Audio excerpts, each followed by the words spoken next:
बहू के हाथ। घर की बहू शीना को इस बात का बड़ा घमंड था कि जिस काम में वो हाथ डालती थी वो काम अच्छा हो ही जाता है। शीना की हर बात में हाथ का इस्तेमाल जरूर होता था। एक दिन शीना का पति आकाश उससे कहता है, कल जो वो भिंडी बनाई थी ना तुमने, वाह वाह वाह वाह, मजे आ गए। मैंने अपने हाथों से बनाई थी। मेरे हाथों में वैसे भी जादू है, जिस चीज को छू लेती हूँ सोना बन जाती है।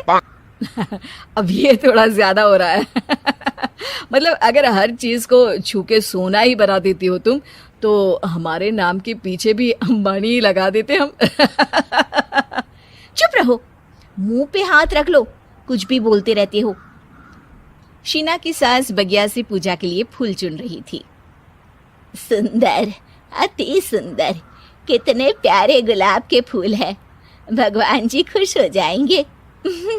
मैंने अपने हाथों से जो पौधा लगाया था, मेरे हाथों की कोई भी चीज बेकार नहीं जाती। हाँ बेटा, सही कह रही है। इसीलिए तो तुम्हारे पिताजी से मैंने अपने बेटे के लिए तुम्हारा हाथ मांगा था।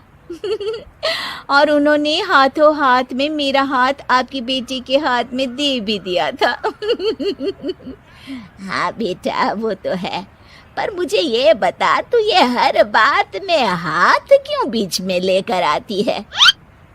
माँ जी, पंडित जी ने हाथ मेरा देखकर नैनीताल में कहा था कि मेरे हाथ जगन्नाथ हैं, मेरे हाथों से कभी कोई काम नहीं बिगड़ेगा। तो मेरे हाथों की तारीफ तो मुझे करनी पड़ेगी ना। हाँ हाँ, ठीक ही कह रही हो। वैसे तो मिलाओ हाथ इसी बात पर। शीना को न सिर्फ इस बात पे गर्व था कि उसके हाथ से सब अच्छा होता है, बल्कि घर के सारे काम भी वो पहले अपने हाथ से करती, फिर कोई दूसरा उन कामों को कर पाता। एक दिन शीना कपड़े धो रही थी। अरे घर में वॉशिंग मशीन है तो सही, खुद क्यों थक रही हो? कपड़े पहले मेरे हाथ से धुलेंगे, फिर वॉशिंग मशीन से। पहले हाथ की सफाई, फिर मशीन की धुलाई।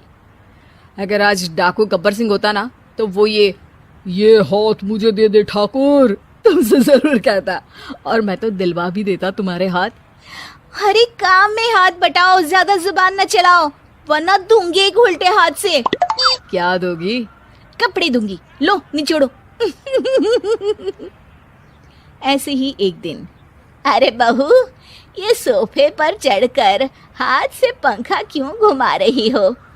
माँ जी, क्योंकि मेरे हाथ से घूमेगा तो ज्यादा अच्छे से हवा देगा।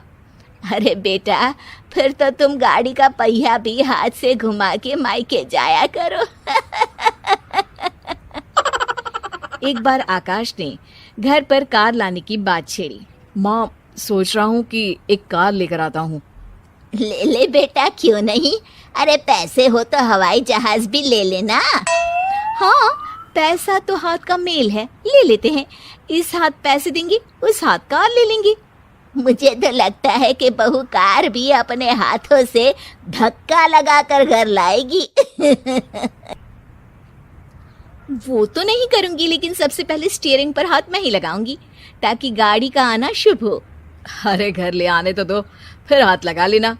लेकिन शीना नहीं मानती। अगले दिन ही सब कार लेने जाते हैं।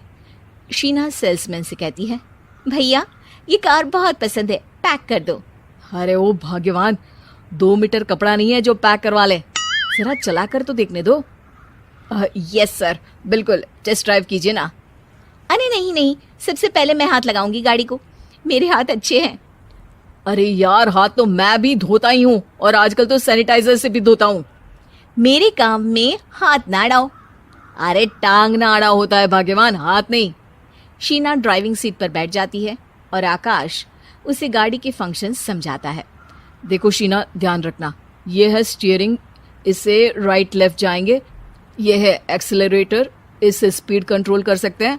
और उसी के पास में है ब्रेक, जो तुम्हारी जुबान में शायद मिसिंग है। ठीक है, ज्यादा भी सिखाने की जरूरत नहीं है। मेरी माँ तो कहती है कि मैं अगर अपनी शुभ हाथ लगा दूं तो जग घूम जाए। तो ये स्टीयरिंग क्या चीज है? शीना गाड़ी स्टार्ट कर देती है और स्टीयरिंग को घुमाते हुए एक्सेलरेटर पर धीरे से पैर रखती है और शोरूम के बाहर के एरिया में ही गाड़ी घूमने लगती है, जहाँ दूसरी गाड़ियाँ भी रखी हैं। देखा मेरे हाथों का कमाल। अब ब्रेक दबा दो, आगे गाड़ी है। शीना आगे गाड़ी देखकर घबरा जाती है और पाँव गलती से एक्सीलरेटर पर पड़ जाता है। कार आगे खड़ी एक बड़ी गाड़ी में घुस जाती है। दोनों कार से उतरते हैं। सेल्समैन भागते हुए आता है। अरे 7 लाख की गाड़ी खरीदने आए थे और 15 लाख की गाड़ी ठोक दी। Oh my God. आकाश की माँ, आकाश और शीना घबरा जाते हैं। इतना सारा पैसा कहाँ से आएगा? तभी वहाँ मैनेजर भी आ जाता है। पूरा माजरा समझता है। अरे टेंशन मत लीजिए, गाड़ियों का इंश्योरेंस था। आप जो कार लेने आए थे वही खरीद लीजिए। पर मैडम, जब तक आप सीख ना ले तब तक गाड़ी मत चलाइएगा। अभी तो आपने गाड़ी बस ठोकी है, जिसका बीमा भी था, लेकिन सड़क पे चलते हर इंसान का बीमा नहीं होता। अरे मेरे हाथों से ठुक भी गया ना तो उसकी जिंदगी बन जाएगी, और अगर चला भी गया तो स्वर्ग ही पाएगा। मैनेजर साहब, मेरे हाथ में कोई दिक्कत नहीं है, वो तो बस पाँव गलत जगह पर चला गया था। शीना की बात सुनकर आकाश अपना सर पीटता है और उसकी सास अपने हाथ से खुद का मुंह छिपा लेती है और मैनेजर हाथ जोड़कर माफी मांग लेता है।